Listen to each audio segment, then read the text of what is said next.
अलवर शहर में लोन देने के नाम पर सदर थाना, कोतवाली थाना व एनईबी थाना क्षेत्र में 3 जगहों पर 300 से अधिक लोगों से कई लाख रुपए लेकर फाइनेंस कंपनी के लोग फरार हो गए। अचानक सानी अस्पताल के पीछे बर्फखाना रोड व 200 फुट रोड पर संचालित शिव फाइनेंस के ऑफिस बंद कर कर्मचारी भाग गए। अब लोन लेने के लिए ठगे जा चुके लोग तीनों थाने में पहुंचे, वहां पुलिस को शिकायत दी। सानी अस्पताल के पीछे शिव फाइनेंस के नाम पर कंपनी का ऑफिस था, जो लोगों को लोन देने के लिए आमजन को फोन कर बुलाते और 1 लाख रुपए तक का लोन देने के नाम पर 5,000 रुपए एडवांस लिए। इसमें लोन के डंफा दे के लोन फाइल भरा ली और 12-13% का हिसाब से पैसे में ब्याज मांग रहा है और पहले 2,000 रुपए कैश जमा करवा ले। फाइल चार्ज कंपनी है लोन की। अब ये सर हम पता नहीं कौन सी प्राइवेट बता रहा था हमको। आप कितने 1 लाख का भरा था, जो मैं 80,000 पास करे थे, इसलिए 80 में से कर कल आपको पेमेंट मिल जाएगा, कल आ जाना। तो आए थे इधर, फोन बंद, ब्लॉक लगे पाए। क्या क्या लिया था आपने?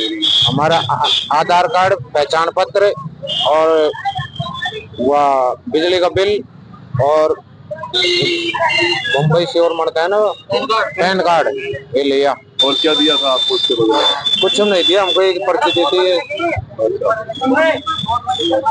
यहाँ किसके पास में आए थे आप? यहाँ ये बिल्डिंग है, महिला समूह लोन लिख रखा है, पर्सनल लोन लिख रखा है। महिलाओं के नाम पे देता था? महिला का समूह लिख रखा है, पर्सनल भी लिख रखा है, पर्सनल लोन। तो अभी अब क्या पता लगा है आपको? पता पूरी पब्लिक, कम से कम 500-1000 आदमी आए, सबके पैसे लेके भाग गए। कोई पैसे नहीं दे रहा और कोई पता ही नहीं इसका। अच्छा, आप कहाँ से आए? बसुआ से। आपने 80,000 की लोन कराई?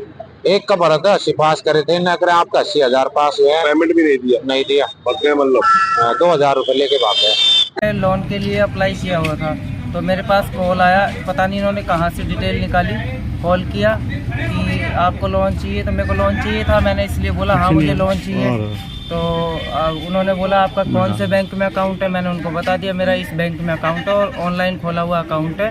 तो उन्होंने मेरे से बैंक डिटेल वगैरह मांगी, तो बैंक डिटेल मैंने उनको दे दी।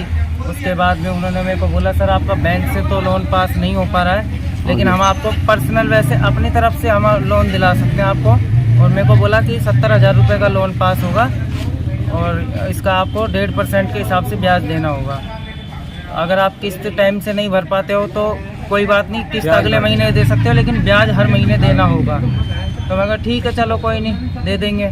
फिर उसके बाद में बोला कि आपको जो है स्टाम्प पेपर पे लिख के देना होगा, उसके लिए 900 रुपये चार्ज लगेंगे, नोटरी वगैरह होगी और सब होगा, टेस्टेड वगैरह सब चीज़ होंगी। और ठीक है करवा देंगे। और उन्होंने बोला लोन पास होने के बाद में 2% कमीशन हमको देना पड़ेगा। तो मेरा 70,000 का लोन पास हुआ था, तो मेरे को 1,400 रुपये उनको देने थे। तो मैं ठीक है चलो कोई नहीं, ये भी देख लेंगे।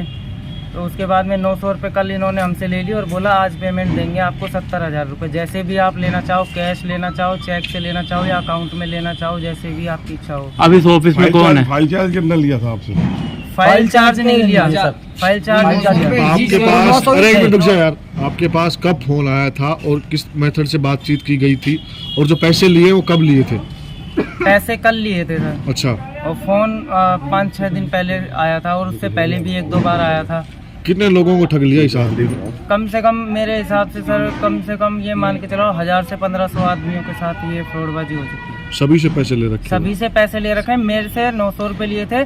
जैसे किसी को बोला कि सर आपका 1 लाख का या 1.25 लाख का जैसे भी लोन पास करवा रहे 2% कमीशन, तो उस हिसाब से 2% कमीशन उनका हो गया। और उसके बाद में क्या बोलते हैं कि जो उसका जो अटेस्टेड वगैरह का, नोटरी वगैरह का जो ये मालिक है, इसका क्या नाम है जो आपके पास फोन आया था? क्या नाम बताया था उसने खुद का? नाम तो सर, नाम तो इनसे पूछा नहीं, ये अलग अलग नंबर से कॉल करते हैं और इनका जो ट्रू कॉलर पे नाम आता है वो एक्चुअल नाम नहीं है।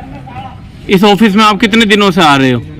सर मैं तो एक बार तो गया था वहाँ पे अपने सानिया हॉस्पिटल वाले, वो सानिया हॉस्पिटल के जो पीछे ऑफिस है उस पे गया था। और वो भी नहीं गए ऑफिस? वो भी नहीं गई। उन्होंने बोला था कि यहाँ से पेमेंट। अब आप ऑफिस के अंदर गए हो, कोई है या नहीं है अंदर? नहीं, ऑफिस में कोई नहीं है, वहाँ वो भी लॉक है। यहाँ पे क्या शिव फाइनेंस के नाम से एक ऑफिस था। मकान मालिक के पास ना कोई आईडी प्रूफ वगैरह है, ना कुछ है उसका, लेकिन वो मकान मालिक सुबह शाम उसके साथ बैठता है, फ्रॉडबाजी चल रहा है। अब इतनी जनता आई हुई है यहाँ पे, सबों के साथ ऐसा फ्रॉड हुआ है। कभी किसी से 900 रुपये मांगे, किसी से 1000 मांगे, किसी से 5000 रुपये मांगे, क्योंकि हम लोन करवा देंगे सबका, चाहे किसी का डिफ़ॉल्ट हो चाहे कुछ भी हो, हम सबका लोन करवा के देंगे। उसके बाद चेक लिया है, हमारा पैन कार्ड लिया है, आधार कार्ड लिया है, अकाउंट का सारा सब कुछ स्टेटमेंट वगैरह सब कुछ लिया है उन्होंने। और मकान मालिक के पास गए थे हम, तो मकान मालिक कह रहा है कि ना मेरे पास कोई उसका आईडी प्रूफ वगैरह है ना कुछ है, क्योंकि मैं उसको जानता नहीं हूँ। फिर चुपचाप कमरे में जा के पता नहीं क्या क्या बतला रहे हैं, बात कर रहे हैं आपसरी में, और मकान मालिक को कुछ पता नहीं है। पूरी जनता परेशान है पैसे के चक्कर में। किस लिए आपसे पैसे लिए हैं? हमने लोन के लिए अप्लाई करा था, उन्होंने बोला कि 4 तारीख को आपका लोन हो जाएगा। कल शाम को 5:30 बजे 3 लड़की यहाँ से फरार हुई है, ऑफिस से भगती हुई नज़र आई है। सारे कैमरे में रिकॉर्डिंग हुई है, वहाँ की जितनी दुकानों पे कैमरे लग रहे हैं, लड़की भाग गई है। अब उन्होंने बोला है हम उनको फ़ोन कर रहे हैं, 12-13 उनके नंबर हैं अलग अलग सिमों से। सर हमको तो आज सुबह 4 बजे के लिए बोला गया, 4 तारीख को बोला गया कि 4 तारीख को सुबह सब 10 बजे आ जाना, सबको 10 बजे लोन मिलेगा। अब वहाँ जाके देखा तो कुछ भी नहीं है। कितने लोगों को बुलाया था? सर यहाँ पे कम से कम 25-30 लोग तो हैं, और बुलाया था अभी कुछ लोग वहीं पे खड़े हुए हैं। कम से कम हमारे को 100 लोगों को बुलाया गया है यहाँ पे। वहाँ जो स्टाफ है उनमें कितने लोग थे और किसी का नाम जानते हो आप? सर एक का नाम, लड़की का नाम जानता हूँ, पूजा शर्मा है बस, और बाकी किसी लड़की को नहीं जानता। उसका एड्रेस वगैरह भी है लड़की का मेरे पास। और लड़की को सुबह फ़ोन करके पूछा तो सर ने बोला कि उसकी तबीयत ख़राब है सर की, तो इसलिए नहीं आएंगे। और वहाँ ऑफिस में जाके, ऊपर वाले ऑफिस में जाके मालूम करा, एक स्टूडियो का ऑफिस है उसकी जस्ट 3rd फ्लोर पे, उससे मालूम करा, वो बोल रहा है कि उसके ताऊ जी एक्सपायर हो गए। फिर तीसरे बंदे का फ़ोन आया उसके पास, यूँ कि हमारी दादी एक्सपायर हो गई है। थाने में आपने मुकदमा दर्ज करवाया नहीं करवाया अभी तक? अभी तक नहीं करवाया, लेकिन अब करवाने आए हुए हैं। थाने में आए हो आप? हाँ, करवाने के लिए मुकदमा दर्ज